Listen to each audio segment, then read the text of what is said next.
നമസ്കാരം. വയനാട് ദുരന്തത്തിന്റെ നടുക്കുന്ന കാഴ്ചകളിൽ നിന്ന് ഇനി നാട് കടക്കുന്നത് അതിജീവനത്തിലേക്കാണ്, പുനരധിവാസത്തിലേക്കാണ്. പഴയ പുനരധിവാസ പദ്ധതികളിലെ പാളിച്ചകൾ, ഇപ്പോഴും ഉയരുന്ന പരാതികൾ ഇനിയും ആവർത്തിക്കാതിരിക്കണ്ടേ?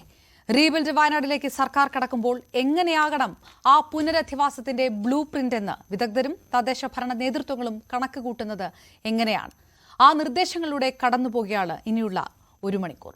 റീബിൽഡ് വയനാട് പുനരധിവാസം എങ്ങനെ? അതിനിടയിൽ മുഖ്യമന്ത്രി വ്യക്തമാക്കുന്നു, കേന്ദ്രത്തിനോട് സമഗ്രമായിട്ടുള്ള ഒരു പാക്കേജ് തന്നെ സംസ്ഥാനം ആവശ്യപ്പെട്ടിരിക്കുന്നു. അനുകൂലമായിട്ടുള്ള ഒരു തീരുമാനത്തിലേക്ക് കടക്കും കേന്ദ്രം എന്നുള്ള പ്രതീക്ഷ കൂടിയാണ് സംസ്ഥാനത്തിനകത്തുള്ളത്. സ്വാഗതം. റീബിൽഡ് വയനാട് എങ്ങനെ?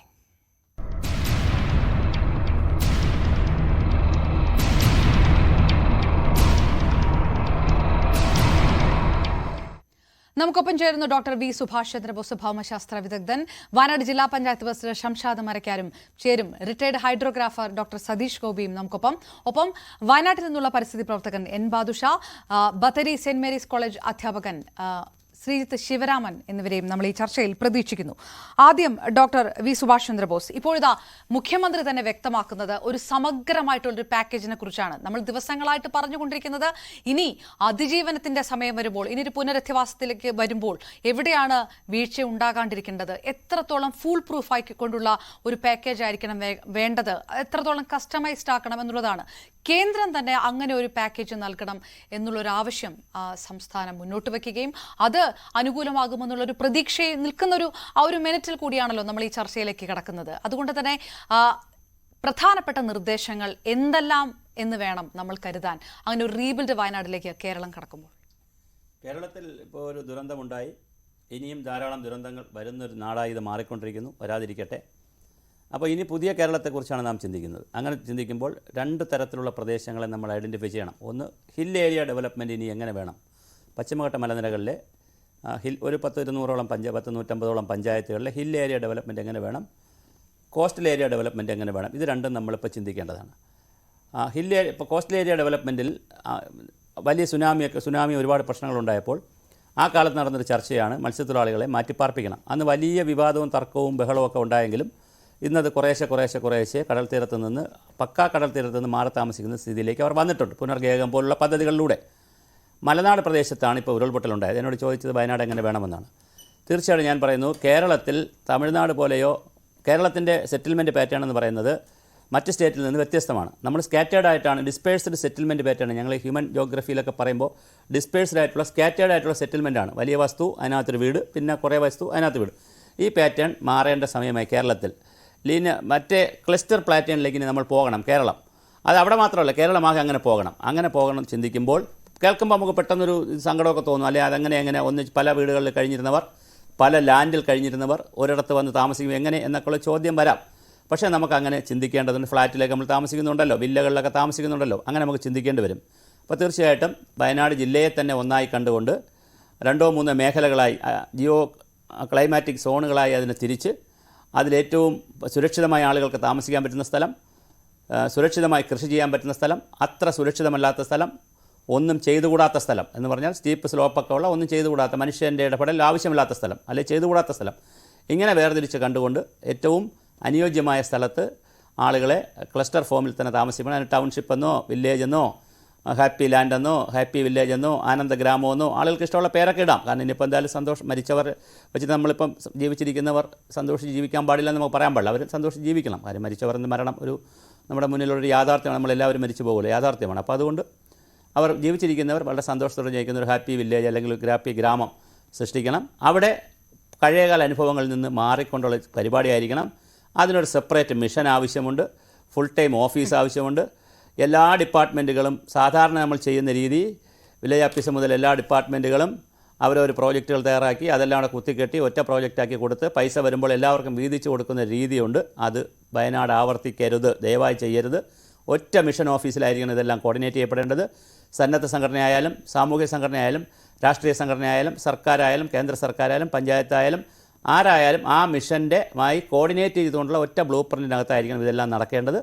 അടിസ്ഥാനപരമായി അവർക്ക് വീട്, അവർക്ക് വൈദ്യുതി, അതുപോലെ വെള്ളം, അങ്ങനെ പിന്നെ ആശുപത്രി, ഇങ്ങനെ അടിസ്ഥാന സൗകര്യങ്ങൾ അവർക്ക് ഒരുക്കി കൊടുത്താൽ അവരുടെ തൊഴിലാണ് ഏറ്റവും പ്രധാനം. തീർച്ചയായിട്ടും. നമ്മളേതായാലും ഇപ്പോൾ സ്ക്രീനിൽ നമുക്ക് ആ ഫുൾ സ്ക്രീനിൽ തന്നെ കാണാമെന്ന് വിചാരിക്കുന്നു. നമ്മൾ അങ്ങനെയുള്ള ക്രോഡീകരിച്ചിട്ടുള്ള ഇത്രയും ദിവസത്തെ ചർച്ചകളിൽ നിന്ന് വിദഗ്ധർ തന്നെ പലതവണ ഇപ്പോൾ ഉള്ള പാനലിസ്റ്റുകൾ തന്നെ പറഞ്ഞ നിർദ്ദേശങ്ങൾ അതിനകത്തുണ്ട്. അങ്ങനെ ക്രോഡീകരിച്ചിട്ടുള്ള നിർദ്ദേശങ്ങൾ ഇതിനകത്തുണ്ട്. വളരെ പ്രധാനപ്പെട്ട നിർദ്ദേശങ്ങൾ, പ്രതിപക്ഷവും ഉന്നയിച്ചിരിക്കുന്ന സജസ്റ്റ് ചെയ്തിരിക്കുന്ന നിർദ്ദേശങ്ങളൊക്കെ അതിനകത്തുണ്ട്. ഏത് തരത്തിലാണ് അതിലേക്ക് കൂടി കടക്കുക എന്ന് കൂടി നമുക്ക് നോക്കാം.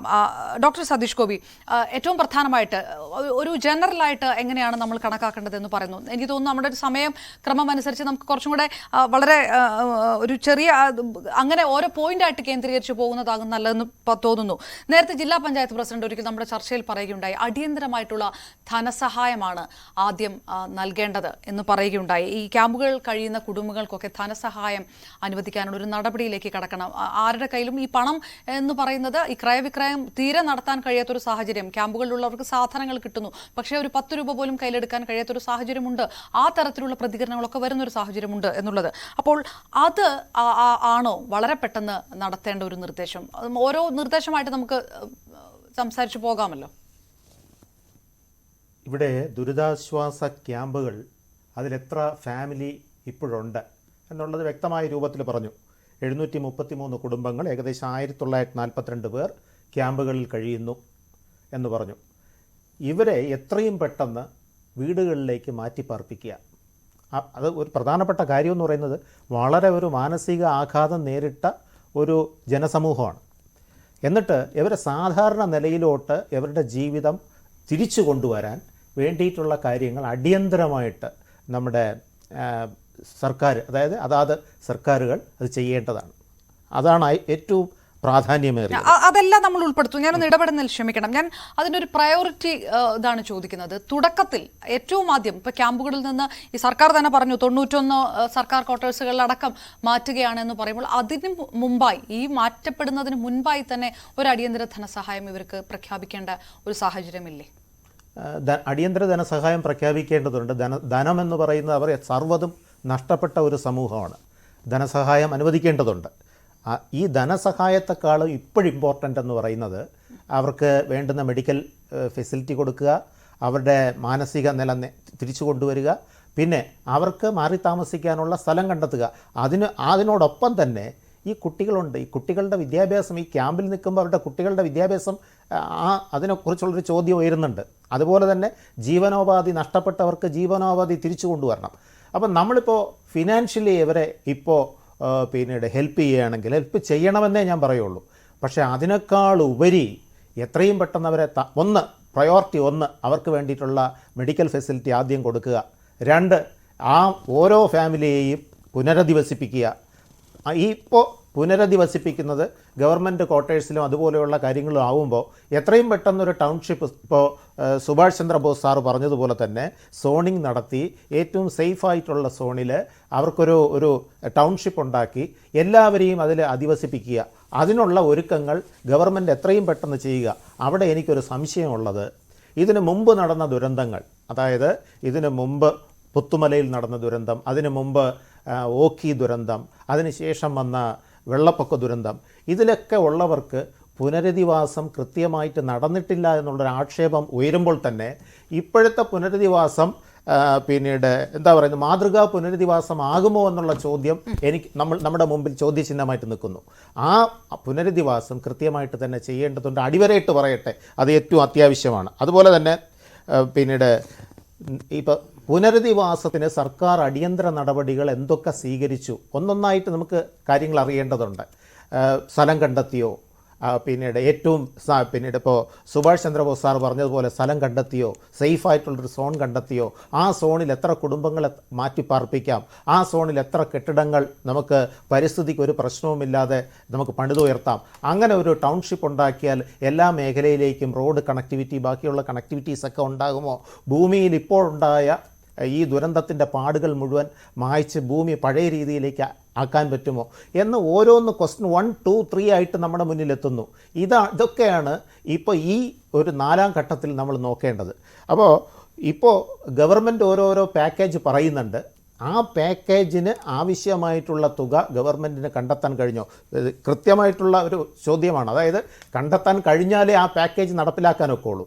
അപ്പോൾ അത് കണ്ടെത്താൻ കഴിഞ്ഞോ? അതിന് വേണ്ടിയിട്ടുള്ള ഫെസിലിറ്റീസ് എല്ലാം നമ്മുടെ സർക്കാരിൻ്റെ കയ്യിലുണ്ട്, മെഷീനറീസ് എല്ലാം ഉണ്ട്. പക്ഷേ അത് നടപ്പിലാക്കണമെങ്കിൽ അത് പൂർണ്ണമായിട്ട് നടപ്പിലാക്കണം എന്ന ഉൾക്കാഴ്ചയോടുകൂടി മുന്നോട്ട് നീങ്ങുന്ന ഒരു സർക്കാർ കൂടെ, ഒരു മെഷീനറി കൂടെ നമുക്ക് വേണം. അത് ദുരന്തത്തിൻ്റെ ആദ്യ നാളിൽ അങ്ങനെ ഒരു മെഷീനറി അതിൻ്റെ പ്രവർത്തനം വളരെ മന്ദീഭവിച്ചു. എന്ത് ചെയ്യണമെന്ന് അറിഞ്ഞുകൂടാതെ ഒരു ദുരന്തമായിട്ട് നമ്മുടെ കേരളത്തിലെ ദുരന്ത നിവാരണ അതോറിറ്റിയും സർക്കാരും പകച്ചു നിൽക്കുന്നതാണ് നമ്മൾ കണ്ടത്. ഈ 4ാമത്തെ സ്റ്റേജിലെങ്കിലും അതുണ്ടാകരുത്. 4ാമത്തെ സ്റ്റേജ് വളരെ എഫക്റ്റീവായിരിക്കണമെന്ന് വളരെ അടിവരയിട്ട് തന്നെ പറയുന്നു. അതുപോലെ തന്നെ പൊതുമരാമത്ത് വകുപ്പും ബാക്കിയുള്ള വകുപ്പുകളും എല്ലാം കൂടെ ചേർന്ന്, ഇപ്പോൾ ടൂറിസം വകുപ്പുണ്ട്, പൊതുമരാമത്ത് വകുപ്പുണ്ട്, നമ്മുടെ റവന്യൂ വകുപ്പുണ്ട്, എല്ലാവരും കൂടെ ഒരുമിച്ച് ചേർന്ന് നിന്നുകൊണ്ട് ഇവരുടെ പുനരധിവാസം എത്രയും പെട്ടെന്ന് നടപ്പിലാക്കണം എന്നേ പറയാനുള്ളൂ. ഓക്കെ, തീർച്ചയായിട്ടും. അതായത് പോയിന്റ് ബൈ പോയിന്റ് ആയിട്ടാണ് പറയുന്നത്. ഇപ്പോൾ സർക്കാർ, മുഖ്യമന്ത്രി പറഞ്ഞിരിക്കുന്നത് അങ്ങനെ ഒരു സമഗ്രമായ പാക്കേജ്, എന്താണ് സംസ്ഥാന സർക്കാരിന്റെ മനസ്സിലുള്ള ആ സമഗ്രമായിട്ടുള്ള പാക്കേജ് എന്നുള്ളതാണല്ലോ ഏറ്റവും വലിയ ചോദ്യം. അതിൽ മന്ത്രി തദ്ദേശ ഭരണ വകുപ്പ് മന്ത്രി MP രാജേഷ് ഇന്നലെ ന്യൂസ് 18നോട് തന്നെ പ്രതികരിച്ചത് ഇത്തവണത്തെ ഈ പാക്കേജിൽ തൊഴിലിന് പ്രഥമ പരിഗണന നൽകുമെന്നാണ് മന്ത്രി MP രാജേഷ് പറഞ്ഞത്. കുടുംബശ്രീ വഴി അടിയന്തരമായിട്ട് ഒരു പുനരുജ്ജീവനം, ഒരു ജീവനോപാധി ഉറപ്പാക്കുന്നത് നടപ്പിലാക്കും. കൃഷി ഉൾപ്പെടെയുള്ള തൊഴിൽ മേഖലകൾക്ക് പ്രാധാന്യം നൽകിക്കൊണ്ടുള്ള ഒരു പദ്ധതിയായിരിക്കും വയനാട്ടിൽ നടപ്പാക്കിയെന്നും മന്ത്രി പറഞ്ഞു. ഇതെല്ലാം ഈ ദുരന്തബാധിതരുമായി നേരിട്ട് ചർച്ച നടത്തിയ ശേഷമാണ് അവരുടെ ആവശ്യങ്ങൾക്കനുസരിച്ച് കസ്റ്റമൈസ്ഡ് ആയിട്ടുള്ള ഒരു പാക്കേജ് തന്നെയായിരിക്കുമെന്നാണ് മന്ത്രി പറഞ്ഞത്. അദ്ദേഹത്തിന്റെ വാക്കുകളിലേക്ക് പോയ ശേഷം പെട്ടെന്ന് തിരികെ ഇപ്പോൾ ദുരന്തത്തിനിരയായവർക്കുള്ള ഒരു ഉപജീവന പദ്ധതിയാണ്, ലൈവ്ലിഹുഡ് പ്ലാൻ കുടുംബശ്രീ ആവിഷ്കരിക്കുകയാണ്. ആ ലൈവ്ലിഹുഡ് പ്ലാൻ എന്ന് പറഞ്ഞാൽ ഓരോ ഇൻഡിവിജ്വലിനും സ്പെസിഫിക് ആയിട്ടുള്ള മൈക്രോ പ്ലാനാണ്. കാരണം ഓരോ ഇൻഡിവിജ്വലിൻ്റെയും അവസ്ഥ മനസ്സിലാക്കി, സാഹചര്യങ്ങളും റിക്വയർമെൻറ്റ്സും മനസ്സിലാക്കിക്കൊണ്ടുള്ള ഒരു ലൈവ്ലിഹുഡ് പ്ലാനാണ്. അങ്ങനെ ഒരു ലൈവ്ലിഹുഡ് പ്ലാൻ വലിയ തോതിൽ ആവിഷ്കരിച്ച് നടപ്പാക്കുന്ന സംസ്ഥാനമാണ് കേരളം. അതിദാരിദ്ര്യ നിർമ്മാർജ്ജന പദ്ധതി. ചെറിയൊരു ക്ലാരിഫിക്കേഷൻ അതിൽ ചോദിച്ചോട്ടെ. അത് തൊഴിൽ കൊടുക്കുക എന്നുള്ളൊരു പ്രയോറിറ്റി അതിനകത്തുണ്ട്. പക്ഷേ അപ്പോഴും കുടുംബശ്രീ വഴിയുള്ള ലൈവ്ലിഹുഡ് എന്ന് പറയുമ്പോൾ അടിയന്തരമാണ് ഞാൻ പറഞ്ഞത്, മറ്റ് റീഹാബിലിറ്റേഷൻ്റെ ഭാഗമായിട്ടല്ല. ഇമ്മീഡിയറ്റ് ആയിട്ട് ക്യാമ്പുകളിൽ നിന്നൊക്കെ ആളുകൾ പുറത്തു വരുന്ന സമയത്തേക്ക് ഉള്ള ഒരു ഇമ്മീഡിയറ്റ് പ്ലാൻ ആണ് ഞങ്ങൾ ആലോചിച്ചത്. അതിലൊന്ന് കുടുംബശ്രീ വഴിയുള്ള ഈ വ്യക്തിഗതമായിട്ടുള്ള മൈക്രോ പ്ലാനുകളുടെ അടിസ്ഥാനത്തിലുള്ള ഉപജീവന പരിപാടി. പിന്നെ തൊഴിലുറപ്പ്, ഇപ്പോൾ 100 തൊഴിൽ ദിനമാണല്ലോ നിയമപ്രകാരം ലഭ്യമായിട്ടുള്ളത്. ഈ ഡിസാസ്റ്റർ ബാധിതമായിട്ടുള്ള ഈ പ്രദേശങ്ങളിൽ 180 തൊഴിൽ ദിനങ്ങൾ നൽകാനുള്ള ഒരു നടപടി സർക്കാർ സ്വീകരിച്ചിട്ടുണ്ട്. ഓക്കെ, ശ്രീ സുഭാഷ് ചന്ദ്രബോസ്, ഞാൻ മറ്റു പാനലിസ്റ്റ് കിടക്കുന്ന മുമ്പ് താങ്കൾ തന്നെ പറഞ്ഞു ഇതിനകത്തൊരു ഒരു പാളിച്ചയുണ്ടെന്ന്. കമന്റേ ഉള്ളൂ. നമ്മുടെ ഗോകുമാർ സാർ പറഞ്ഞെടുത്ത ഒരു കമന്റ്, ഒരു കുഞ്ഞു കമന്റാണ്. അവർക്ക് അത്യാവശ്യമായി ടോക്കൺ മണി കൊടുക്കണം. കാരണം ചെറിയ പൈസ അവരുടെ കയ്യിൽ ഉണ്ടാവണം. കാരണം അതൊരു ഏറ്റവും ആദ്യം ചെയ്യേണ്ടത് അവർക്ക് എല്ലാവരുടെ കയ്യിൽ ടോക്കൺ മണി, ധനസഹായമല്ല, ഒരു ടോക്കൺ മണി കൊടുക്കണം. കാരണം അവർക്ക് സിഗരറ്റ് വാങ്ങിക്കണം, ചായ കുടിക്കണം, അവർക്കൊന്ന് ചെറുതായിട്ട് അവർക്കൊരു പേസ്റ്റ്, അവരുടെ ഒരു സ്വാതന്ത്ര്യത്തിലുള്ള മണി എന്നുള്ള തോന്നിയിൽ ഒരു ടോക്കൺ മണി അടിയന്തരമായിട്ട് എല്ലാ ഫാമിലിക്കും കൊടുക്കേണ്ടത്. ബാക്കി ധനസഹായമൊക്കെ കൊടുക്കാം, സമയത്തിൽ കൊടുത്താൽ മതി. ടോക്കൺ മണി അടിയന്തരമായിട്ട് എന്തായാലും അവർക്ക് കൊടുക്കണം. അത് ചെറുതായിരിക്കും, കൊടുക്കണം. രണ്ടാമത്, ഞാൻ വീണ്ടും പറഞ്ഞു, സർക്കാർ വീണ്ടും ആലോചിക്കുന്ന, ഇപ്പം ശ്രീ അപർണജിയായിട്ടുള്ള ഇൻ്റർവ്യൂ ഉണ്ടല്ലോ, സർക്കാർ വീണ്ടും ആലോചിക്കുന്നത് പരമ്പരാഗത രീതിയിൽ തന്നെ ചിന്തിക്കുകയാണ്. കുടുംബശ്രീ എന്ന് പറഞ്ഞാൽ ആർക്കാണ് കിട്ടുന്നത്? സ്ത്രീകൾക്കാണ് കിട്ടുന്നത്. അവിടെ പുരുഷന്മാർ നന്നായി കൃഷി ചെയ്യുന്ന സ്ഥലമാണ്, ധാരാളം പുരുഷന്മാർ ഇടപെടുന്ന സ്ഥലമാണ്. അവർക്ക് എന്ത് തൊഴിലാ കുടുംബശ്രീ വഴി കൊടുക്കാൻ പറ്റുന്നത്? കുടുംബശ്രീയുടെ നേതൃത്വത്തിൽ പുരുഷന്മാർക്ക് ജോലി കൊടുക്കാൻ പറ്റില്ല. അത് പ്രായോഗികം ഒരുപാട് ബുദ്ധിമുട്ടുണ്ട്. കുടുംബശ്രീ എന്ന് പറയുന്ന സംവിധാനത്തിനകത്ത് അവരുടെ കമ്മിറ്റി, അത് ഒരുപാട് സംവിധാനത്തിനകത്തൂടെയാണ് പോകുന്നത്. അതിന് പറ്റില്ല, പുതിയ സംവിധാനം ആലോചിക്കണം. അതുപോലെ തൊഴിലുറപ്പിന് കൊടുക്കാൻ ഇപ്പോഴേ 100 ദിവസം ജോലി കൊടുക്കാൻ നമുക്ക് സംസ്ഥാനത്ത് പറ്റുന്നില്ല. സംസ്ഥാനത്ത് 100 ദിവസം ജോലി കൊടുത്തിരിക്കുന്ന എത്ര പഞ്ചായത്തുണ്ട്? അപ്പോൾ ഈ 150 പ്രായോഗികമാകില്ല. അപ്പോൾ ഒരു കാരണവശാലും പ്രായോഗികമാവത്തില്ല. കാരണം അത് അങ്ങനെ എത്തിക്കാൻ കഴിയാത്തൊരു ടാർഗറ്റാണത്. ഇതൊക്കെ പ്രായോഗിക. അതാ ഞാൻ വീണ്ടും മന്ത്രിയോടും ബന്ധപ്പെട്ടവരോട് പറയുന്നത്, നിങ്ങൾ ദയവായി സ്പെഷ്യലായി ചിന്തിക്കൂ. നിങ്ങൾ പരമ്പരാഗത പോയിന്റ് വ്യക്തമാണ്. ഞാൻ തിരികെ എത്താം. ശ്രീജിത്ത് ശിവരാമൻ, തൊഴിൽ എന്നതിന് പ്രഥമ പരിഗണന വേണ്ടേ? ആ ഒരു നിർദ്ദേശം പല ഭാഗത്തു നിന്ന് വരികയാണ്. കഴിഞ്ഞ പുനരധിവാസ പദ്ധതികളൊക്കെ എവിടെയെങ്കിലും പോയി അവരെ താമസിപ്പിക്കുന്നു, അതിനുശേഷം അവർ തന്നെ ഒരു പക്ഷേ ആ ഹാബിറ്റാറ്റ് ഉപേക്ഷിച്ചു പോകുന്ന ഒരു ഘട്ടത്തിലേക്കൊക്കെ എത്തുമ്പോൾ എന്തുകൊണ്ട് ഈ ഉപജീവന മാർഗം കണ്ടെത്താൻ കഴിയാത്തത് കൊണ്ടാണ് എന്നുള്ള റീസൺ എല്ലാം വന്നതാണ്. അതുകൊണ്ടാണ് തൊഴിലിന് പ്രഥമ പരിഗണന വേണ്ട എന്ന ചോദ്യം പോലും മന്ത്രിയോട് ചോദിക്കേണ്ടതായിട്ട് വന്നത്. അങ്ങനെയായിരിക്കും ഉണ്ടാവുക എന്ന് അദ്ദേഹം പറയുകയും ചെയ്യുന്നു.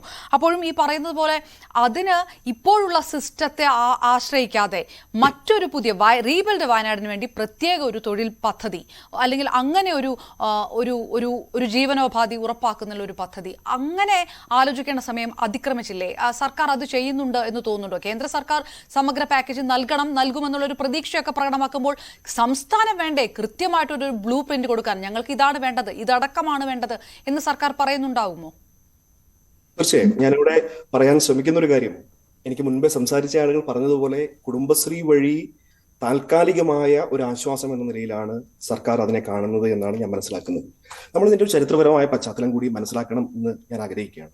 നോക്കൂ, നിങ്ങൾ വയനാട്ടിൽ നടന്നിട്ടുള്ള എല്ലാ ദുരന്തങ്ങളും, ഇതിനു മുമ്പത്തെ പുത്തുമലയാകട്ടെ, അതിനു മുൻപുള്ള ദുരന്തങ്ങളാകട്ടെ, ഇതൊക്കെ നടക്കുന്നത് പ്രധാനമായും തോട്ടം മേഖലയിലാണ്. വയനാടിന്റെ ഒരു വിനിയോഗത്തെക്കുറിച്ച് കൂടി നാം മനസ്സിലാക്കേണ്ടതുണ്ട്. 40% വയനാട്ടിൽ ഏതാണ്ട് 40% ഫോറസ്റ്റ് ലാൻഡാണ്. പിന്നെയുള്ള ബാക്കി ഏതാണ്ട് 40%-നടുത്ത് പ്ലാന്റേഷൻ മേഖല കൂടിയാണ് ഉള്ളത്. ഈ പ്ലാന്റേഷൻ മേഖലയിൽ പണിയെടുക്കുന്ന, നിത്യവൃത്തിക്ക് വേണ്ടി പണിയെടുക്കുന്ന തൊഴിലാളികളാണ് പലപ്പോഴും ഇത്തരത്തിലുള്ള വലിയ പ്രകൃതി ദുരന്തങ്ങളുടെ ഭാഗമായി ജീവൻ നഷ്ടപ്പെടുന്ന ആളുകളായിട്ടുള്ളത്. ഇവിടെ ഒരു പ്രധാനപ്പെട്ട കാര്യം, ഭൂപരിഷ്കരണത്തിൽ നിന്ന് പ്ലാന്റേഷൻ മേഖലയെ ഒഴിവാക്കുമ്പോൾ അതിനൊരു വലിയ ന്യായം 50കളിൽ തന്നെ പറഞ്ഞിരുന്നു. അതിലൊന്ന്, ഇതൊരു ഇൻഡസ്ട്രിയാണ്, വ്യവസായമായതുകൊണ്ട് തന്നെ അവിടെ തൊഴിലെടുക്കുന്ന വ്യവസായ തൊഴിലാളികൾക്ക് തൊഴിൽ നൽകാനുള്ള ബാധ്യതയുണ്ട് എന്നതുകൊണ്ടാണ് ഭൂപരിഷ്കരണത്തിൽ നിന്ന് പ്ലാന്റേഷൻ മേഖലയെ അന്ന് ഒഴിവാക്കാൻ വേണ്ടി തീരുമാനിച്ചത്. പക്ഷെ നിർഭാഗ്യവശാൽ ആ തരത്തിൽ തൊഴിൽ കൊടുക്കുന്ന രീതിയിലേക്ക് 40% വരുന്ന വയനാട്ടിലെ പ്ലാന്റേഷൻ മേഖലയ്ക്ക് ഇടപെടാൻ കഴിയുന്നുണ്ടോ എന്നത് വളരെ സുപ്രധാനമായ ഒരു ചോദ്യമാണ്. അതിൽ ഏറ്റവും പ്രധാനപ്പെട്ടത്, ഇപ്പം നമ്മൾ നേരത്തെ സൂചിപ്പിച്ച പോലെ, മിനിസ്റ്റർ ഉൾപ്പെടെ സൂചിപ്പിച്ചതുപോലെ, താൽക്കാലികമായ നിരവധി സംവിധാനങ്ങൾ നമ്മൾ ഉണ്ടാക്കേണ്ടി വരും. തീർച്ചയായും നേരത്തെ പറഞ്ഞതുപോലെ ടോക്കൺ മണി നൽകേണ്ടി വരും, കുടുംബശ്രീ ഉപയോഗിക്കേണ്ടി വരും. ഇപ്പൊ ഇവിടെയുള്ള അടച്ചുകിടക്കുന്ന പല തൊഴിൽ സ്ഥാപനങ്ങളും MSME പോലുള്ള സ്ഥാപനങ്ങളിലേക്ക് ഇത്തരം ആളുകളെ ഡെപ്ലോയ് ചെയ്യുന്നതിന്, അവർക്ക് അവിടെ തൊഴിൽ പരിശീലനം ഉൾപ്പെടെ നൽകുന്നതിനുള്ള പരിപാടികളൊക്കെ തന്നെ ആലോചിക്കുന്നുണ്ട്. പക്ഷെ അതിനേക്കാളൊക്കെ ഉപരിയായി അതൊക്കെ താൽക്കാലികമായ പരിഹാരം മാത്രമാണ്. അതിനപ്പുറത്തേക്ക് നമുക്ക് വളരെ ഗൗരവമായി ഈ വയനാട്ടിലെ ഭൂവിനിയോഗം, അതിനകത്ത് തന്നെ ഈ പ്ലാന്റേഷൻ മേഖലയിലെ തൊഴിൽ എങ്ങനെ പോകണം എന്നതിനെ കുറിച്ചിട്ടുള്ള ഒരു പ്ലാൻ ഉണ്ടാകണം. അതാണ് ഏറ്റവും പ്രധാനമെന്ന് തോന്നുന്നു. നമ്മളിത് പുത്തുമലയിലോ അല്ലെങ്കിൽ മുണ്ടക്കയിലോ ചൂരൽമലയിലോ മാത്രമുള്ള ഒരു വിഷയമായി കാണരുത്. നാളെ വയനാടിന്റെ വിവിധ മേഖലകളിൽ ഇത്തരത്തിലുള്ള ഇക്കോ സെൻസിറ്റീവ് ആയിട്ടുള്ള മേഖലകളുണ്ട്, അവിടെയൊക്കെ സംഭവിക്കാവുന്നതാണ്. അതുകൊണ്ട് തന്നെ അത്തരം മേഖലകളിലെ തോട്ടം തൊഴിലാളികളായ ആളുകളുടെ വരുമാനം വർദ്ധിപ്പിക്കുന്നതിന് 10-40 വർഷം മുൻപ് ഉണ്ടായിരുന്ന അതേ ടെക്നോളജിയും തേയില നുള്ളലും ഒക്കെ തന്നെയാണ് ഇപ്പോൾ ഇവിടെ നടന്നുകൊണ്ടിരിക്കുന്നത്. അവിടെ യാതൊരു വിധത്തിലുള്ള ആധുനികവൽക്കരണവും നടന്നിട്ടില്ല. അതുകൊണ്ട് ഈ തോട്ടങ്ങൾ ഈ രീതിയിൽ തന്നെയാണ് എന്നുള്ള ഉൾപ്പെടെയുള്ള കാര്യങ്ങൾ ആലോചിക്കേണ്ടതുണ്ട്. അതാണ് ഏറ്റവും പ്രധാനപ്പെട്ട ഒരു മേഖല. അതുകൊണ്ട് ഇവിടെ ജനകീയമായ ഒരു പ്രാതിനിധ്യത്തോടു കൂടി ഒരു തൊഴിൽ സംസ്കാരത്തെ പുതുതായിട്ടുള്ള ഞാനൊന്ന് ഇടപെട്ട് ചോദിക്കുന്നത് ശ്രീ എൻ ബാദുഷയല്ല. ഓക്കെ, ഞാൻ വളരെ പെട്ടെന്ന് വരാം. ശ്രീജിത്ത് ശിവരാമൻ ഞങ്ങളെ പറഞ്ഞതിനടക്കം പക്ഷേ പലപ്പോഴായിട്ട് ഉയർന്നു വന്ന ഒരു വിഷയം എന്ന് പറയുന്നത് ഈ പുനരധിവാസം മറ്റ് സ്ഥലങ്ങളിലാകുമ്പോൾ ആ പഴയ തൊഴിൽ ചെയ്യാൻ കഴിയാതെ അവർ നേരത്തെ പറഞ്ഞതുപോലെ ആ പദ്ധതി പോലും അല്ലെങ്കിൽ ആ താമസ സ്ഥലം പോലും ഉപേക്ഷിച്ചു പോകേണ്ട എക്സാമ്പിളുകളൊക്കെ പലപ്പോഴും ചർച്ചകളിൽ ഉയർന്നു വരാറുണ്ട്. അത്തരം വിഷയങ്ങൾ അഡ്രസ് ചെയ്യപ്പെടുന്നുണ്ടോ എന്നൊരു ചോദ്യമൊക്കെ ഉണ്ട്. വളരെ പെട്ടെന്ന് തിരികെ വരാം. ശ്രീ എൻ ബാദുഷയിലേക്ക് വരാം. ഒരു ചെറിയ ഇടവേള അത്യാവശ്യമായതുകൊണ്ട് മാത്രം.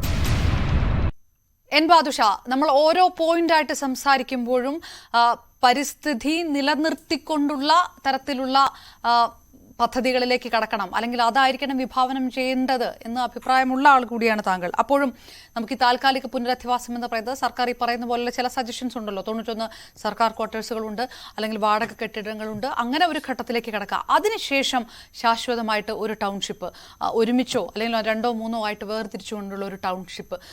കേരളത്തിലെ ഒരു ജനസാന്ദ്രത വെച്ച് നോക്കുമ്പോൾ അതിനപ്പുറത്തേക്ക് നമുക്ക് പ്രായോഗികമായിട്ടുള്ള മറ്റെന്താ ആശയം പറയാൻ കഴിയും?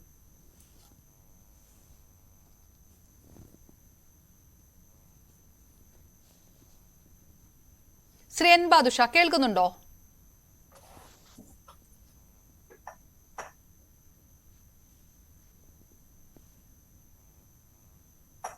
ശ്രീ എൻ ബാദുഷ, ഞാൻ ചോദിക്കുന്നത് കേൾക്കുന്നുണ്ടോ? താങ്കൾ കേൾക്കുന്നുണ്ടെന്ന് കരുതുന്നു. ഓക്കെ, ഞാൻ ചോദിച്ചത്, നമ്മൾ പുനരധിവാസത്തെ കുറിച്ച് പറയുന്നു, താൽക്കാലിക പുനരധിവാസത്തെ കുറിച്ച് പറയുന്നു, സർക്കാരിന്റെ ഉപയോഗിക്കാത്ത കെട്ടിടങ്ങളടക്കം അല്ലെങ്കിൽ ക്വാർട്ടേഴ്സുകളടക്കം ഉപയോഗിക്കാം, ആ ഒരു രീതിയിലേക്കാണ് വിഭാവനം ചെയ്യുന്നതെന്ന് മുഖ്യമന്ത്രി അടക്കം പറയുന്നു. അതിനുശേഷം അതൊരു തൽക്കാലത്തേക്ക്, അതിനുശേഷം ശാശ്വതമായിട്ടൊരു ടൗൺഷിപ്പ് വരുന്നു. ഒന്നുകിൽ ഇവരെല്ലാവരും ഒരുമിച്ച് താമസിക്കുക, അല്ലെങ്കിൽ ഒന്നോ രണ്ടോ ആയിട്ട് മാറിക്കൊണ്ട്, പുത്തുമലയിലൊക്കെ സംഭവിച്ചതുപോലെ മാറിക്കൊണ്ട്. ഇതല്ലാതെ മറ്റ് എന്തെങ്കിലും ഒരു പ്രായോഗികമായിട്ടുള്ള ആശയങ്ങൾ കേരളത്തിൽ നമുക്ക് നടപ്പാക്കാൻ കഴിയുമോ? പുനരധിവാസവുമായി ബന്ധപ്പെട്ട്, താമസ സൗകര്യം ഒരുക്കുന്നതുമായി ബന്ധപ്പെട്ട് നമുക്ക് ഇത്രയും ജനസാന്ദ്രതയുള്ള കേരളത്തിൽ മറ്റെന്തെങ്കിലും ഒരു നിർദ്ദേശം പ്രായോഗികമായി താങ്കളുടെ മനസ്സിലുണ്ടോ? കേരളത്തിന്റെ സവിശേഷ സാഹചര്യത്തിൽ വളരെ ശ്രദ്ധാപൂർവവും വളരെ ഭാവനാപൂർവവും നടത്തേണ്ട ഒരു സംഗതിയാണ് ഈ പുനരധിവാസവും റീസെറ്റിൽമെന്റും ഒക്കെ തന്നെ. അതില് ഇപ്പം കേരള സർക്കാർ പ്രഖ്യാപിച്ചിട്ടുള്ള ടൗൺഷിപ്പ് എത്രമാത്രം പ്രായോഗികമാണ് എന്നുള്ള കാര്യത്തിൽ സംശയമുണ്ട്. അവിടെ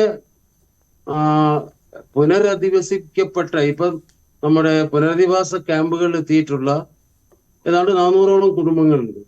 ഈ കുടുംബങ്ങളുടെ ഇൻഡിവിജ്വൽ ആയിട്ടുള്ള അവരുടെ വ്യക്തിപരമായിട്ടുള്ള ഇംഗിതം തേടേണ്ടതുണ്ട്. അവർ കൂട്ടമായി താമസിക്കാൻ ആഗ്രഹിക്കുന്നുണ്ടെങ്കിൽ അങ്ങനെയുള്ളവർക്ക് കൂട്ടമായി താമസിക്കാനും, അല്ലാത്തവർക്ക് അവരുടെ ഇംഗിതമനുസരിച്ച് താമസിക്കാനും അവരുടെ ലൈവ്ലിഹുഡ് കണ്ടെത്താനുള്ളതായ ഒരു സാഹചര്യം ഒരുക്കിയേ പറ്റൂ. മറ്റൊന്ന്, ഇപ്പം ക്യാമ്പുകളിൽ നിൽക്കുന്ന ആൾക്കാരെ വളരെ പെട്ടെന്ന് തന്നെ വാടക കെട്ടിടങ്ങളിലേക്ക് മാറ്റുന്നതിൽ തെറ്റില്ല. കുറച്ചു കാലത്തേക്ക് അവിടെ നിന്നുകൊണ്ടായിരിക്കണം ഇതൊക്കെ ചെയ്യേണ്ടത്. പക്ഷെ അത് നമുക്ക് ദീർഘമായി അത് ഡ്രാഗ് ചെയ്യാൻ പാടില്ലാത്തതാണ്. മറ്റൊന്ന്, അവർക്ക് ടോക്കനായിട്ട് എന്തെങ്കിലും പണം ഇപ്പൊ പെട്ടെന്ന് കൊടുക്കണമെന്ന് പറഞ്ഞത് തെറ്റാണ്. അതിലൊരു മൈൻഡ് സെറ്റ്, ഒരു മനോഭാവമുണ്ട്. നമ്മൾ സൗജന്യമായി നമ്മൾ കൊടുക്കുന്ന ഒരു ഉപഹാരം, അല്ലെങ്കിൽ നമ്മുടെ ഒക്കെ കാരുണ്യത്തിന്റെയും ഒക്കെ ഭാഗമായിട്ട് അവർക്ക് കൊടുക്കുന്ന ഒന്ന് എന്നുള്ള അർത്ഥത്തിലാണ് അത് പറ്റില്ല. അവർക്ക് വളരെ പെട്ടെന്ന് തന്നെ ഒരു കൊച്ചഭിപ്രായം. ഹലോ ബാദുഷാജി, ഒരു കുഞ്ഞഭിപ്രായം. അവർക്ക് കുഞ്ഞഭിപ്രായം അവർക്ക് കാര്യമായ ബാദുഷാജി, കഴിഞ്ഞ ദിവസം ഇതേ ചർച്ചയിൽ താങ്കളും ഞാനും ഇരുന്നപ്പോൾ ജില്ലാ പഞ്ചായത്ത് പ്രസിഡന്റ് പറഞ്ഞത്, അവിടെ ഒരു സാധാരണ ക്യാമ്പിൽ നിൽക്കുന്ന ആൾ പറഞ്ഞത്, എനിക്കൊരു സിഗരറ്റ് വാങ്ങാൻ കാശില്ല, എനിക്ക് അവരോട് ചെന്ന് ചോദിക്കാനും പറ്റില്ല. തീർച്ചയായിട്ടും സാർ, തീർച്ചയായിട്ടും കൊടുക്കണം. ഞാൻ അതിനെ ഗണ്ണിക്കാല്ല. നാമമാത്രമായത് പോരാ, അത് പോരാ, അത് ചർച്ച ചെയ്തോ.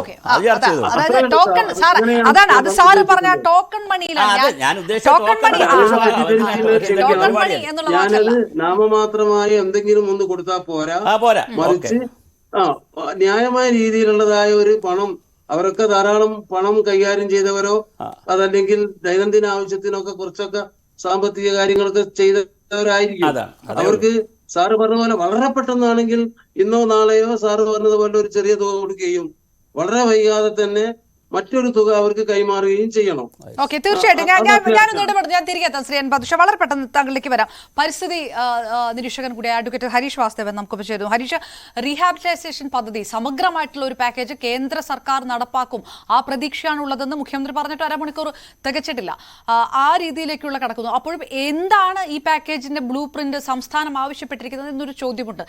ആ ചില നിർദ്ദേശങ്ങൾ കൂടിയാണ് ഇപ്പോൾ ചർച്ച ചെയ്തു പോകുന്നത്. ഒരു അടിയന്തര ധനസഹായം, താൽക്കാലിക പുനരധിവാസം, തൊഴിലിന് പ്രഥമ പരിഗണന, ഒരുമിച്ച് താമസിക്കാനുള്ള ടൗൺഷിപ്പ്, ഒപ്പം സ്കൂൾ തുറക്കൽ, പൊതുസ്ഥലങ്ങൾക്ക് കൃത്യമായ ഇടം, ഇതെല്ലാം ഉൾപ്പെടുത്തിക്കൊണ്ടാണ്. ഹരീഷ്, എങ്ങനെയാണ് ഇതിന്റെ ഒരു പ്രയോറിറ്റി അനുസരിച്ച് ഹരീഷ് പ്രധാനമായിട്ടും നടപ്പാക്കേണ്ട നിർദ്ദേശങ്ങൾ എങ്ങനെയാണെന്ന് ക്രോഡീകരിച്ച് പറയുക? അപർണ, ഒന്നാമത് നമ്മളാരും ഇതിനകത്ത് ഒരു കോമൺ സെൻസിക്കൽ അഭിപ്രായത്തിന് അപ്പുറത്തേക്ക് പറയാൻ ഉള്ള ആളല്ല. കാരണം നമുക്ക് ഡെവലപ്മെന്റിന്റെ പ്ലാനിങ്ങിനെ സംബന്ധിച്ചുള്ള അക്കാഡമിക് ആയിട്ടുള്ള നോളജ് ഇല്ല. നമുക്ക് ഇത്തരം വിഷയങ്ങളിൽ നേരത്തെ റീബിൽഡ് എങ്ങനെയാണ് സംഭവിച്ചത് എന്നതിനെ സംബന്ധിച്ച് അന്താരാഷ്ട്ര തലത്തിൽ തന്നെ കൃത്യമായിട്ടുള്ള മാനദണ്ഡങ്ങൾ ലഭ്യമാണ്. ഞാൻ കൂടി പങ്കെടുത്ത റീബിൽഡ് ഇനീഷ്യേറ്റീവ് ഇന്റർനാഷണൽ കോൺഫറൻസിലാണ് ബഹുമാനപ്പെട്ട മുഖ്യമന്ത്രി കേരളത്തിൽ നിന്ന് 2019 പോയി ജനീവയിൽ ഒരു പ്രസംഗം നടത്തിയത് നിങ്ങൾ ഓർക്കുന്നുണ്ടാവും. ആ റീബിൽഡ് ഇനീഷ്യേറ്റീവിൽ ഞങ്ങൾക്ക് കിട്ടിയ ഒരു ഫീഡ്ബാക്ക് എന്ന് പറയുന്നത്, നിങ്ങൾ ഇനി കൊടുക്കുന്ന പണം എത്രയായാലും, അത് 1 രൂപയായാലും അവിടെ ഇൻവെസ്റ്റ് ചെയ്യുന്നതായാലും, ഒരു പണിയുന്ന ഒരു വീടായാലും ഒരു റോഡായാലും, ഇനി അത് തകരാത്ത രീതിയിലുള്ള സേഫ് ആയിട്ടുള്ള പ്രദേശങ്ങളിൽ വേണം ഇനി നിക്ഷേപം നടത്താൻ എന്നുള്ളതാണ്. രണ്ടാമത്തെ സംഗതി, നമ്മൾ ഇപ്പോഴും ആളുകൾ ഒരിക്കലും കേൾക്കാത്തൊരു കാര്യമാണ്, ആളുകളിലേക്ക് കൂടുതൽ സാധനങ്ങൾ അങ്ങോട്ട് അയച്ചുകൊണ്ടിരിക്കുകയാണ്. ഒരു കാരണവശാലും നമ്മൾ ഇത്തരം മേഖലകളിലേക്ക് ഇനി സാധനങ്ങൾ അയച്ചു കൊടുക്കാൻ പാടില്ല. അവിടുത്തെ ലോക്കൽ എക്കണോമിയെ തകർക്കുകയാണ് വാസ്തവത്തിൽ ചെയ്യുന്നത്. അപ്പൊ തൊഴിൽ നമ്മൾ ഉണ്ടാക്കാൻ ശ്രമിക്കുമ്പോൾ നമ്മൾ ആദ്യം എന്താ വേണ്ടത്, അവിടെ ഒരു പെട്ടിക്കടക്കാരനോ അല്ലെങ്കിൽ അവിടുത്തെ ഒരു എന്തെങ്കിലും കച്ചവടം നടത്താൻ സാധ്യതയുള്ളതായിട്ടുള്ള കടകളിൽ അവിടെ കൂടുതൽ സെയിൽ നടക്കുകയും അവിടെ കൂടുതൽ ലോക്കൽ എക്കണോമി വളരുകയും ചെയ്യണമെങ്കിൽ അങ്ങോട്ടേക്ക് സാധനങ്ങൾ അയക്കാതെ മറിച്ച് പണം അയച്ചു കൊടുത്ത ആളുകളെ സഹായിക്കുകയാണ് വേണ്ടത്. റീബിൽഡിന്റെ കാര്യത്തിൽ സംസ്ഥാന സർക്കാരിന് മാത്രമായി ഒന്നും ചെയ്യാനില്ല എന്നുള്ളത് കൊണ്ടാണ് തീർച്ചയായിട്ടും സെൻട്രൽ ഗവൺമെന്റിന്റെ അസിസ്റ്റൻസ് ഇതിനകത്ത് ആവശ്യമായിട്ട് വരുന്നത്. അവിടെ ഏറ്റവും പ്രധാനപ്പെട്ട ഒരു സംഗതി, ഒരു പ്രദേശത്തേക്കെങ്കിലും, നമുക്ക് സംസ്ഥാനത്ത് മൊത്തം ചെയ്യാൻ പറ്റില്ല, തൽക്കാലം ഒരു പ്രദേശത്തേക്കെങ്കിലും ഒരു ഹൈ റെസൊല്യൂഷൻ ലിഡാർ ഇമേജറി ഉപയോഗിച്ചുകൊണ്ട് സേഫ് പ്ലേസസ് മാർക്ക് ചെയ്യാനുള്ള ഒരു സംവിധാനം അടുത്ത 1-2 മാസത്തിനുള്ളിൽ കംപ്ലീറ്റ് ചെയ്യേണ്ടത് വളരെ വളരെ അത്യാവശ്യമാണ്. കാരണം ബാക്കിയുള്ളതിനൊക്കെ സമയമെടുക്കും. അതിന് ഹൈ റെസൊല്യൂഷൻ ഇമേജ് കിട്ടണമെങ്കിൽ നമുക്ക് ഒരുപക്ഷെ ഡിഫൻസിന്റെ പോലും പെർമിഷൻ വേണമെന്നാണ് ബഹുമാനപ്പെട്ട AG ഉൾപ്പെടെ കോടതിയിൽ ഇന്ന് പറഞ്ഞത്. അപ്പൊ അതുകൊണ്ട് തീർച്ചയായിട്ടും സേഫ് ബിൽഡിംഗ് നടത്തുമ്പോൾ ഏതൊക്കെ ഏരിയയാണ് ഐഡന്റിഫൈ ചെയ്യുന്നത് എന്നുള്ളത് വളരെ പ്രധാനപ്പെട്ടതാണ്. നേരത്തെ എനിക്ക് മുമ്പ് സംസാരിച്ചത് ആരാണെന്ന് ഞാൻ കണ്ടില്ല, എനിക്ക് തോന്നുന്നു ബാദുഷയാണെന്ന് തോന്നുന്നു. അപ്പൊ അദ്ദേഹം പറഞ്ഞതുപോലെ അവരുടെ അന്തസ്സിന് കേട് വരാത്ത വിധത്തിൽ വേണം നമ്മൾ സാമ്പത്തിക സഹായം കൊടുക്കാൻ. നമ്മൾ വികസനത്തിന് ഭൂമി എടുക്കുമ്പോൾ നമ്മൾ പണം കൊടുക്കുന്നത് എങ്ങനെയാണ്? അവർക്ക് അവരുടെ ഭൂമി എടുക്കുമ്പോൾ നമ്മൾ രാജ്യത്തിന്റെ സേവനത്തിന് വേണ്ടി സംഭാവന കൊടുക്കുന്നതിന്റെ ഈക്വൽ ആയിട്ടാണ് നമ്മൾ അതിന് പണം കൊടുക്കുന്നത്. ഇത് വികസനത്തിന്റെ ഒരു ബാക്കി പത്രമാണ്. അപ്പൊ അതുകൊണ്ട് തീർച്ചയായിട്ടും അവരെ അർഹിക്കുന്ന രീതിയിലുള്ള, അല്ലാതെ 2-3 ലക്ഷം രൂപ കൊടുത്തിട്ട് ഇത്രേ സർക്കാരിന് തരാൻ പറ്റൂ, ബാക്കി നിങ്ങൾ സഹിച്ചോ എന്ന് പറയുന്ന ഒരു തരത്തിലുള്ളൊരു സംഗതി നമ്മൾ ഫ്ലഡിലൊക്കെ കണ്ടതുപോലെ നമ്മൾ ഇനി ഈ കാര്യത്തിൽ പരിധിയോ പറയരുത്. കേന്ദ്ര സർക്കാർ ഈ കാര്യത്തിൽ സഹായിച്ചേ പറ്റൂ എന്ന് നമുക്കറിയാം. വരുന്ന ദിവസങ്ങളിൽ അത് ഉണ്ടാവും അറിയാം. അപ്പൊ അതുകൊണ്ട് എന്റെ പ്രയോറിറ്റി എന്ന് പറയുന്നത് അവിടെ അവസാനം ഇനി ജീവിച്ചിരിക്കുന്ന ആളുകളുടെ അന്തസ് ഹനിക്കാത്ത രീതിയിൽ അവർക്ക് തുടർ ജീവിതം മുമ്പോട്ട് കൊണ്ടുപോകാൻ ആവശ്യമായതാണ് ഒന്നാമത്തെ പ്രയോറിറ്റി. സേഫ് ആയിട്ടുള്ള ഏരിയ കണ്ടുപിടിക്കുക, ഒരു ടൗൺഷിപ്പ് ഡെവലപ്പ് ചെയ്യുകയാണെങ്കിൽ ഉൾപ്പെടെ, ടൗൺഷിപ്പ് അല്ലാതെയും ചിലപ്പോൾ ആളുകളെ നമുക്ക് പാർപ്പിക്കേണ്ടി വരും. കാരണം അവരുടെ തൊഴിലുമായി ബന്ധപ്പെട്ട് നമുക്കറിയാം, പശുവിനെ വളർത്തി ജീവിക്കുന്ന ഒരാൾ, അദ്ദേഹത്തിന് പശുവിനെ വളർത്തണമെങ്കിൽ കുറച്ച് പുൽമേടുകൾ ആവശ്യമാണ്, അല്ലെങ്കിൽ പുല്ലുള്ള സ്ഥലം ആവശ്യമാണ്. നമുക്കൊരു ടൗൺഷിപ്പിലേക്ക് അദ്ദേഹത്തെ കൊണ്ടുവരാൻ ചിലപ്പോൾ പറ്റുന്നില്ല. അപ്പൊ അത്തരം തൊഴിൽ ബേസ്ഡ് ആയിട്ടുള്ള, അവർ നേരത്തെ നമ്മൾ സോഷ്യൽ അസസ്മെന്റ് നടത്താതെ നമ്മൾ ഭൂമി ഏറ്റെടുക്കാറില്ലല്ലോ ഒരു പ്രോജക്റ്റിന്. എന്തുകൊണ്ടാണ് ദുരന്തത്തിന്റെ ആവശ്യത്തിന് നമ്മളൊരു സോഷ്യൽ അസസ്മെന്റ് റിപ്പോർട്ട് നടത്താത്തത്? അപ്പൊ നമുക്കൊരു സോഷ്യൽ അസസ്മെന്റ് റിപ്പോർട്ട് വളരെ അത്യാവശ്യമാണ്. അതിനകത്ത് മാത്രമാണ് നമുക്ക് ഇത്തരത്തിലുള്ള പലവിധ പാരാമീറ്റേഴ്സ്, നമ്മൾ ഇവിടെ ഇരുന്ന് ചർച്ച ചെയ്യുന്നതിനേക്കാളും വ്യത്യസ്തമായിട്ടുള്ള പാരാമീറ്റേഴ്സ് ചിലപ്പോൾ ആ പ്രദേശത്തുള്ള ആളുകൾക്ക് അവരുടെ നിത്യജീവിതത്തിൽ ബാധിക്കും. അപ്പൊ അത് ഉൾപ്പെടെ പരിഗണിച്ചുകൊണ്ടുള്ള ഒരു സമഗ്രമായ പാക്കേജാണ് എനിക്ക് കൊണ്ടുവരുന്നത്. ഇതിനൊപ്പം നമുക്ക് പറയാവുന്ന ഒരു കാര്യം, ഇതുവരെ നമ്മൾ ആലോചിക്കാത്തൊരു കാര്യമുണ്ട്. കണക്ടിവിറ്റി ഉള്ള ഒരു പ്രദേശമാണ്. അവിടെയുള്ള ആളുകൾക്ക് കണക്ടിവിറ്റിയുമായി ബന്ധപ്പെട്ട ചില തൊഴിലുകൾ നമുക്ക് ചിലപ്പോൾ പുതിയതായിട്ട് തൊഴിൽ ക്രിയേറ്റ് ചെയ്യാൻ പറ്റിയെന്ന് വരും. അവിടെ നമുക്ക് CSR പോലുള്ള ഫണ്ടുകൾ നമുക്ക് ഉപയോഗിക്കാൻ പറ്റും, IT കമ്പനികളുടെ ഫണ്ട് ഉപയോഗിക്കാം. ചിലപ്പോൾ ട്രെയിനിങ് വളരെ ചെറിയ ട്രെയിനിങ്ങിലൂടെ ചെയ്യാൻ പറ്റുന്ന ചില തൊഴിലുകൾ ഉണ്ടാവും. അത് നമുക്ക് അവിടെ സാധ്യമാണോ അല്ലയോ എന്ന് പരിശോധിക്കാവുന്നതാണ്. ഇങ്ങനെയുള്ള ഒരു പ്രയോറിറ്റിയാണ് നമുക്ക് നിശ്ചയിക്കാൻ കഴിയുന്നത്. അതിനുശേഷം മാത്രമേ നമുക്ക് അവിടെ ഇൻവെസ്റ്റ് ചെയ്തുകൊണ്ട് എന്തെങ്കിലും തരത്തിലുള്ള നിർമ്മാണ പ്രവർത്തനം നടത്താൻ പറ്റും. കാരണം അടുത്ത വർഷവും ഇതുപോലെ മഴ പെയ്യും, അതിന്റെ അടുത്ത വർഷവും ഇതുപോലെ മഴ പെയ്യും. അവിടെ ഉരുൾപൊട്ടാൻ സാധ്യതയുള്ള പ്രദേശങ്ങൾ നമ്മൾ തീർച്ചയായിട്ടും ഹരീഷ് അത് മനസ്സിലായി, വളരെ വാലിഡ് ആയിട്ട്. ശ്രീ സുഭാഷ് ചന്ദ്രബോസ്, വീണ്ടും താങ്കളിലേക്ക് വരുമ്പോൾ ആ ഒരു പോയിന്റ് ഉണ്ടല്ലോ, അതായത് നമ്മൾ ഇതുവരെ കണ്ട പുനരധിവാസ പദ്ധതികളിൽ എന്താണ് വളരെ പെട്ടെന്ന് നടപ്പാക്കുന്നത്? അതൊരു വീടാണ്, അല്ലെങ്കിൽ അതൊരു താമസമാണ്. എല്ലാവർക്കും വളരെ യൂണിഫോം ആയിട്ടുള്ള വീടുകളാണ് ഫസ്റ്റ് പ്രയോറിറ്റി എന്ന് പറയുന്നത്. പക്ഷേ ഇതല്ല ഇവിടെ വർക്കൗട്ട് ആകുന്നത് എന്നുള്ളത് നമ്മൾ ഈ കഴിഞ്ഞിട്ടുള്ള ഈ ഒരു എക്സ്പീരിയൻസ് കൊണ്ട്, അനുഭവങ്ങൾ കൊണ്ട് നമ്മൾ മനസ്സിലാക്കുന്നു. അപ്പോൾ അതല്ല ഈ പറയുന്ന പോലത്തെ ധനസഹായം, തൊഴിൽ അല്ലെങ്കിൽ തൊഴിലെടുക്കാനുള്ള ഒരു സാഹചര്യം, അതിനുള്ള പരിശീലനം, അങ്ങനെ കുറച്ചുകൂടി ഇൻഡിപെൻഡന്റ് ആക്കാവുന്ന തരത്തിലുള്ള ഒരു പുനരധിവാസ പദ്ധതി, അങ്ങനെയാണെങ്കിൽ അങ്ങനെ ഒരു പദ്ധതി ഇതുവരെ നടപ്പായിട്ടില്ല, ഇംപ്ലിമെന്റ് ആയിട്ടില്ല. നമുക്ക് അങ്ങനെ ഒരു എക്സ്പീരിയൻസ് ഇല്ല. അല്ല, നമുക്ക് എക്സ്പീരിയൻസ് വരുന്നത് എപ്പോഴാണ്? നമുക്കൊരു കാര്യത്തിൽ എക്സ്പീരിയൻസ് വരുന്നത് ഒരു എക്സ്പീരിയൻസ് കിട്ടുമ്പോഴാണ്. നമ്മളെപ്പോഴാണ് നല്ല ഡിസിഷൻ എടുക്കുന്നത്? ജയിച്ചു പോകുമ്പോൾ മാത്രമല്ല, തോറ്റു പോകുമ്പോഴും ഡിസിഷൻ എടുക്കും നന്നായി ജയിക്കണമെന്ന്. തോറ്റു പോകുമ്പോഴാണ് ചിലപ്പോൾ നമ്മൾ ഡിസിഷൻ എടുക്കുന്നത് ഇനി എനിക്ക് നന്നായി ജയിക്കണമെന്ന്. എല്ലാ ഇവിടെ ഡിസാസ്റ്റർ മാനേജ്മെൻറ്റ് അതോറിറ്റി എങ്ങനെയാണ് വന്നത്? 2004 സുനാമി വന്നതുകൊണ്ട്. ഈ കളർ കോഡ്, നമ്മുടെ റെഡ് ഓറഞ്ച് അലർട്ട് എന്നൊക്കെ പറയുന്ന അലർട്ട് കളർ കോഡ് എങ്ങനെ വന്നു? ബ്രിട്ടനിലൊരു ഡിസാസ്റ്റർ വന്നപ്പോൾ. അതുകൊണ്ട് ഈ ഡിസാസ്റ്ററിനെ ഒരു ഓപ്പർച്യൂണിറ്റി ആയിട്ട് എടുക്കണം. ഈ ഡിസാസ്റ്ററിനെ ഓപ്പർച്യൂണിറ്റി ആയിട്ട് എടുത്തു കഴിഞ്ഞാൽ എക്കോ സെൻസിറ്റീവ് ആയിട്ടുള്ള, എക്കോ ഫ്രണ്ട്ലി ആയിട്ടുള്ള, നാച്ചർ ഫ്രണ്ട്ലി ആയിട്ടുള്ള ഒരു വികസന കാഴ്ചപ്പാട് എങ്ങനെ, അതിൻ്റെ ഒരു പരിപ്രേക്ഷ്യം അല്ലെങ്കിൽ ഒരു പെർസ്പെക്റ്റീവ് എങ്ങനെ ഉണ്ടാക്കാം എന്ന് കേരളത്തിനും ലോകത്തിനും കൊടുക്കാൻ, ഈ ക്ലൈമാറ്റ് ചേഞ്ചിൻ്റെ കാലഘട്ടത്തിൽ കൊടുക്കാൻ വയനാടിനെ ടെസ്റ്റ് ചെയ്യാവുന്നതാണ്. പരീക്ഷണമല്ല, ഞാൻ പറഞ്ഞു, ടെസ്റ്റ് ചെയ്യാവുന്നതാണ്.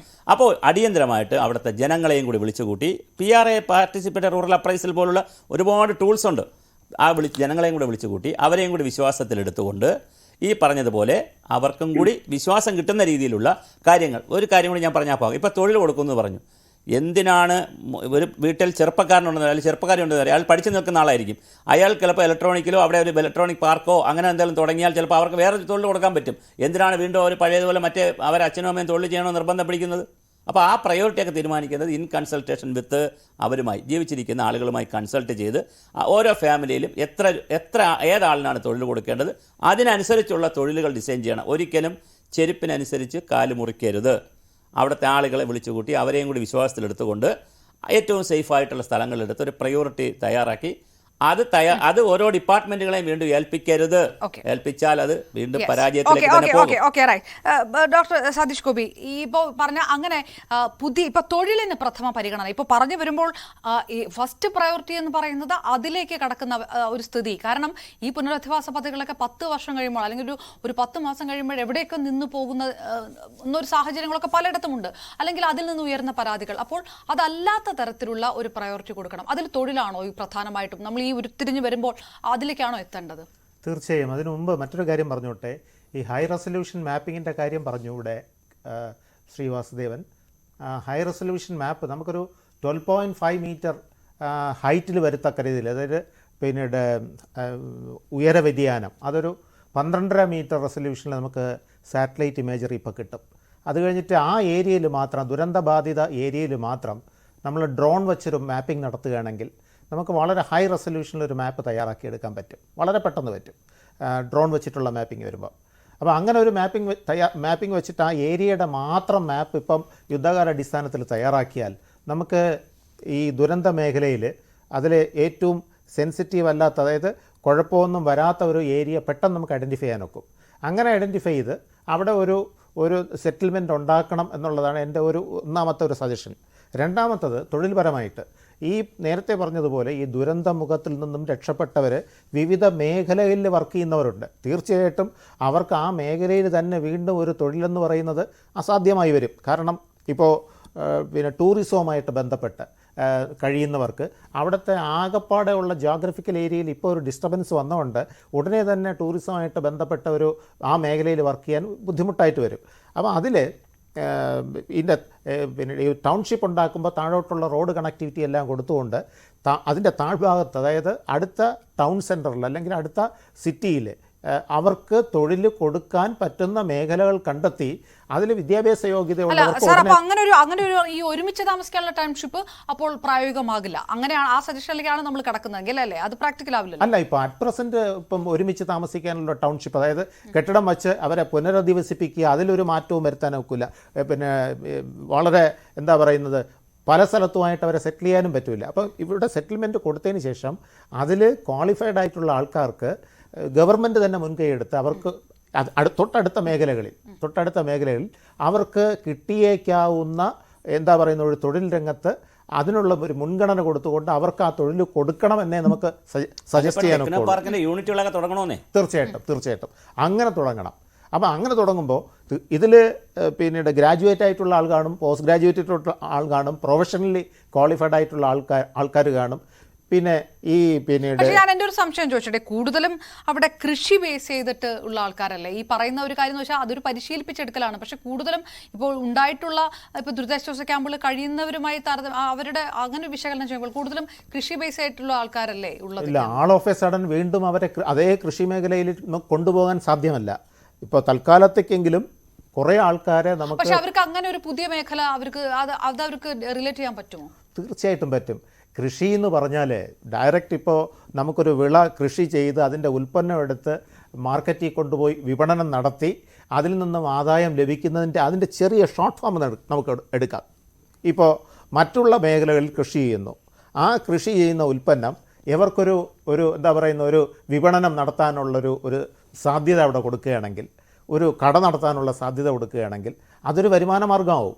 അതേപോലെ ഒരാൾക്ക് കൃഷിക്ക് വേണ്ടിയിട്ടുള്ള ബേസിക് ആയിട്ടുള്ള അമ്യൂണിറ്റീസ്, അതായത് വളം, അതുപോലെയുള്ള മരുന്ന്, അതുപോലെയുള്ള കാര്യങ്ങൾ വിതരണം ചെയ്യാനുള്ളൊരു ഷോപ്പ് തുടങ്ങാനുള്ള ഒരു ഇത് കൊടുത്താൽ അതും ഒരു തൊഴിൽ സാധ്യതയാണ്. അപ്പം ഈ നമ്മൾ പോയി കൃഷി ചെയ്ത് അതിൽ നിന്ന് വിളവെടുത്ത് നമുക്ക് ലാഭമുണ്ടാക്കി ജീവിതമാർഗം കഴിയുന്നതിന് മറ്റൊരു സംഹിതയാണ് പറയുന്നത്. അതായത് ഇപ്പോൾ ആൾ ഓഫ് എ സഡൻ ഈ പിന്നീട് ജിയോഗ്രഫിക്കലി ഡിസ്റ്റർബ്ഡ് ഏരിയയിൽ നമുക്ക് കൃഷി ഇറക്കാൻ ഒക്കില്ല. ആ ഏരിയ മുഴുവൻ ഇനി ഇതേപോലെ ഹൈ റെസൊല്യൂഷൻ മാപ്പ് തയ്യാറാക്കി അതിൽ എന്താണ് ചെയ്യേണ്ടത്, ഉടനടി ചെയ്യേണ്ടതെന്ന് ഗവൺമെൻറ് ഏജൻസീസ് അത് ചെയ്തതിന് ശേഷം മാത്രമേ ആ മേഖലയിലോട്ട് പിന്നെ പോകാനൊക്കെ ഉള്ളൂ. മാത്രമല്ല അത് വീണ്ടും ദുരന്ത മേഖലയാണ്. എനിക്ക് ആ പോയിന്റ് മനസ്സിലായി. ശ്രീജിത്ത് ശിവരാമൻ, അപ്പോഴും ഉയർന്നിരിക്കുന്നത് അതൊരു വളരെ നല്ല ഒരു നിർദ്ദേശമാണ്. തൊഴിൽ അധിഷ്ഠിതമായിട്ട് നമുക്ക് വളരെ പ്രധാനപ്പെട്ട പോയിന്റുകളുണ്ട്. സ്കൂളുകൾ തുറക്കണം, കുട്ടികളുടെ ഈ പഠനമൊക്കെ മുടങ്ങിപ്പോയതല്ല പുനഃസ്ഥാപിക്കാനുള്ള കാര്യങ്ങളെല്ലാം നടക്കണം, പൊതുസ്ഥലങ്ങൾക്ക് കൃത്യമായിട്ട് ഇടം, അതെല്ലാം ഉണ്ട്. പക്ഷേ അപ്പോഴും ലൈവ്ലിഹുഡ് തന്നെ ഏറ്റവും പ്രധാനപ്പെട്ട, ജീവനോപാധി ഏറ്റവും പ്രധാനപ്പെട്ട കാര്യമാകുമ്പോൾ പുതിയ തൊഴിലുകൾ പരിശീലിപ്പിക്കുക, അതിലേക്ക് സർക്കാർ കടക്കുക. ഓരോ മനുഷ്യനെയും എടുത്ത് കണ്ട് പരിശോധിച്ച് അയാൾക്ക് വേണ്ട കാര്യങ്ങൾ സപ്ലിമെന്റ് ചെയ്യാൻ അത് നിർദ്ദേശിക്കാൻ സർക്കാരിന് കഴിയണം. അതിനിപ്പോൾ ഈ നടക്കുന്ന ഈ പരിശോധനകളോ അല്ലെങ്കിൽ ഗവേഷണങ്ങളോ ചർച്ചകളോ പഠനങ്ങളോ മതിയാകില്ല. അത് താങ്കൾക്ക് തോന്നുന്നില്ലേ? തീർച്ചയായും നമ്മുടെ ഒരു ചർച്ചയുടെ ഒരു പ്രധാനപ്പെട്ട പരിമിതി എനിക്ക് തോന്നുന്നത് നമ്മൾ അവിടുത്തെ വിക്ടിംസ് ആയ ആളുകളുടെ ഒരു ബാക്ക്ഗ്രൗണ്ടിനെ കുറിച്ചുള്ള കൂടി നമ്മൾ ആലോചിക്കേണ്ടി വരും. ഒരു വലിയ വിഭാഗം കർഷക തൊഴിലാളികളോ തോട്ടം തൊഴിലാളികളോ ആയിട്ടുള്ള ആളുകളാണ്. അതുകൊണ്ടാണ് ഞാൻ നേരത്തെ പറഞ്ഞ ഏറ്റവും പ്രധാനപ്പെട്ട ഒരു പോയിന്റിലേക്ക് ഞാൻ വീണ്ടും തിരിച്ചു വരാൻ ആഗ്രഹിക്കുന്നത്. അതിൽ ഏറ്റവും പ്രധാനപ്പെട്ട കാര്യം വയനാട്ടിലെ മഹാഭൂരിപക്ഷം ഏതാണ്ട് 80% ആളുകളും കൃഷിയെ ആശ്രയിച്ച് ജീവിക്കുന്ന ആളുകളാണ്. എന്നാൽ ഇതേപോലെ തന്നെ ഇരകളാക്കപ്പെടുന്ന പ്രകൃതി ദുരന്തങ്ങളുടെയും വിലയിലുണ്ടാകുന്ന ഫ്ലക്ച്വേഷൻസിന്റെയും ഒക്കെ ഇരകളാക്കപ്പെടുന്ന സാധാരണക്കാരാണ്. അതുകൊണ്ട് തന്നെ നമ്മൾ ഏറ്റവും പ്രധാനമായി ഈ പറയുന്ന പുനരധിവാസ പാക്കേജിനെ മുൻനിർത്തിക്കൊണ്ട് നമുക്ക് മുന്നോട്ട് വെക്കാൻ കഴിയുന്ന ഒരു ബദൽ എന്ന് പറയുന്നത് കാർഷികാധിഷ്ഠിതമായ വാല്യൂ ആഡഡ് വ്യവസായങ്ങൾ വയനാട്ടിൽ ആരംഭിക്കാൻ കഴിയുമോ എന്നതിനെ കുറിച്ചിട്ടുള്ള വലിയ പഠനങ്ങൾ നമ്മൾ നടത്തേണ്ടത്. ഞാൻ പറഞ്ഞത് വലിയ വ്യവസായങ്ങളൊന്നുമല്ല, കാർഷികാധിഷ്ഠിതം. ഇതിനെ ഇപ്പൊ തോട്ടം തൊഴിലാളിയിൽ തന്നെ നോക്കൂ, വയനാട്ടിലെ ഈ പറയുന്ന പ്ലാന്റേഷൻ മേഖലയിൽ തേയില തൊഴിലാളികളായി നിൽക്കുന്ന ആളുകളുടെ ദിവസക്കൂലിയും ആ കമ്പനികൾ ഉണ്ടാക്കുന്ന അല്ലെങ്കിൽ ടീ പ്ലാന്റേഷൻസിന്റെ ഓണേഴ്സും ലോക കുത്തകളും ഉണ്ടാക്കുന്ന ലാഭവുമായി കമ്പയർ ചെയ്യുമ്പോൾ വളരെ തുച്ഛമാണ്. അവിടെയാണ് ഒരു ബദൽ ഉണ്ടായി വരേണ്ടത്. ഇതിനെ ആധുനികവൽക്കരിക്കേണ്ടതുണ്ട്. ഇതിന്റെ പാക്കേജിങ്, തേയില നുള്ളൽ ഉൾപ്പെടെയുള്ള കാര്യങ്ങൾ. അതുപോലെ ഞാൻ പറയുന്നത് അവരെ അങ്ങോട്ട് തന്നെ കൊണ്ടുപോകണമെന്നല്ല, നേരത്തെ എന്നെ മിസ്റീഡ് ചെയ്തു എന്ന് തോന്നുന്നു. ഞാൻ പറയുന്നത് ഇനിയും ഒരുപാട് സ്ഥലങ്ങൾ ഇത്തരത്തിലുള്ളതായി ബാക്കിയുണ്ട്. അവിടെ നമുക്ക് കാർഷികാധിഷ്ഠിത വ്യവസായങ്ങൾ തുടങ്ങാൻ കഴിയണം. അതുപോലെ തന്നെ നമ്മൾ ഒരു തരത്തിലും തെറ്റിദ്ധരിക്കേണ്ടതില്ല. വയനാട്ടിനെ സംബന്ധിച്ചിടത്തോളം ഏറ്റവും പോസിറ്റീവായിട്ട് നമുക്ക് കാണാൻ കഴിയുന്നതാണ് ഇപ്പൊ ബാംഗ്ലൂർ ഉൾപ്പെടെയുള്ള IT നഗരങ്ങളുമായിട്ടുള്ള സാമീപ്യം ഒക്കെ ഉപയോഗിച്ചുകൊണ്ട് നേരത്തെ ആരോ സൂചിപ്പിക്കുകയുണ്ടായി, IT പാർക്കുകൾ ഉൾപ്പെടെയുള്ള കാര്യങ്ങൾ നമുക്ക് തുടങ്ങാൻ കഴിയുമോ എന്നുള്ള കാര്യങ്ങളെ കുറിച്ച് കൂടി ആലോചിക്കേണ്ടതുണ്ട്. ഇങ്ങനെ വരുമ്പോൾ ഉണ്ടാകുന്ന ഒരു സമഗ്രമായ പാക്കേജിന്റെ ഭാഗമായാണ് ഈ റീഹാബിലിറ്റേഷൻ പ്രോസസ്സ് നടക്കുക. ഇപ്പൊ നേരത്തെ അപർണ തന്നെ സൂചിപ്പിച്ചതുപോലെ മുൻപുണ്ടായിരുന്ന റീഹാബിലിറ്റേഷൻ പ്രൊജക്ടുകളൊക്കെ വേണ്ടത്ര രീതിയിൽ വിജയിക്കാതിരിക്കുന്നതിന്റെ ഒരു കാരണം അതൊരു വീട് എന്ന സങ്കല്പത്തിൽ ഒതുങ്ങിപ്പോവാണ്. ഇവിടെയാണ് പുതിയ തൊഴിലാളികളായി മാറി ഇന്നലെ വരെ നിങ്ങൾ ചെയ്ത തൊഴിലിൽ നിന്ന് മാറി കൂടുതൽ മെച്ചപ്പെട്ട തൊഴിലിലേക്ക് അവിടെയുള്ള വിദ്യാഭ്യാസമുള്ള ആളുകൾക്ക് കൂടി ഇതിന്റെ ഭാഗമാകാൻ കഴിയുന്ന തൊഴിലവസരങ്ങൾ സൃഷ്ടിക്കാൻ കഴിയുന്ന വാല്യൂ ആഡഡ് പ്രൊഡക്റ്റുകൾ ഉൾപ്പെടെയുള്ള സാധനങ്ങളെക്കുറിച്ച് IT മേഖലയെക്കുറിച്ച് വിദ്യാഭ്യാസ രംഗത്ത് നമുക്ക് വയനാടിനെ സംബന്ധിച്ചിടത്തോളം അത്ഭുതകരമായ രീതിയിൽ പിന്നോക്കമാണ് വയനാട്ടിലെ ഉന്നത വിദ്യാഭ്യാസ മേഖല. 4-5 കോളേജുകളാണ് ആകെ വയനാട്ടിൽ ഉള്ളത്. ഉന്നത വിദ്യാഭ്യാസത്തിന് വേണ്ടി വലിയ രീതിയിൽ പുറത്തേക്ക് പോവുകയാണ്. എന്നാൽ ഇതേ സമയത്ത് തന്നെ ഈ പ്ലാന്റേഷനുമൊക്കെയായി ബന്ധപ്പെട്ട് വലിയ ഭൂമിയുണ്ട്.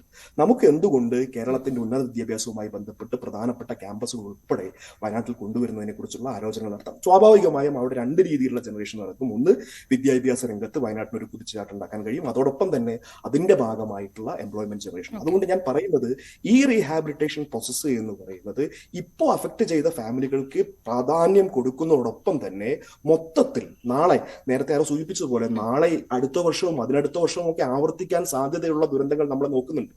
അതുകൊണ്ട് അത്തരം സാധ്യതകളെ കൂടി മുൻകണ്ട് ഇനിയും ഇതുപോലുള്ള മേഖലകളിൽ താമസിക്കുന്ന ആളുകളെ കൂടി മുൻകണ്ടുകൊണ്ടുള്ള ഒരു വികസന പ്രക്രിയ, അതായത് പിന്നെ പുതിയ വ്യവസായങ്ങൾ ഉൾപ്പെടെ സ്ഥാപിക്കുന്ന യെസ്, ഓക്കെ, ആ പോയിന്റ് വ്യക്തമാണ്. എൻ ബാദുഷാ, താങ്കൾ പറഞ്ഞു വരുന്നതും ആ ഒരു കാര്യമായിരിക്കണമല്ലോ അല്ലേ? പരിസ്ഥിതി ശ്രദ്ധിച്ചുകൊണ്ട്, അല്ലെങ്കിൽ അതിൽ വളരെ ശ്രദ്ധാലുക്കളായിട്ടുകൊണ്ട് ഇനിയൊരു ദുരന്തം ആവർത്തിക്കാത്ത രീതിയിലുള്ള നിർമ്മാണ പ്രവർത്തനങ്ങൾ നടത്തണമെന്ന് പറയുന്നിടത്ത് ഇങ്ങനെയുള്ള മറ്റ് ചില പ്രഥമ പരിഗണനകളൊക്കെ ഉണ്ട്. തൊഴിൽ പരിശീലനം, വിദ്യാഭ്യാസം അടക്കമുള്ള കാര്യങ്ങളെല്ലാം, ഇതെല്ലാം ആ പദ്ധതിയിൽ ഉൾക്കൊള്ളണം എന്നുകൂടി ഒരു നിർദ്ദേശം ഉണ്ടാവും ഇപ്പോൾ അല്ലേ?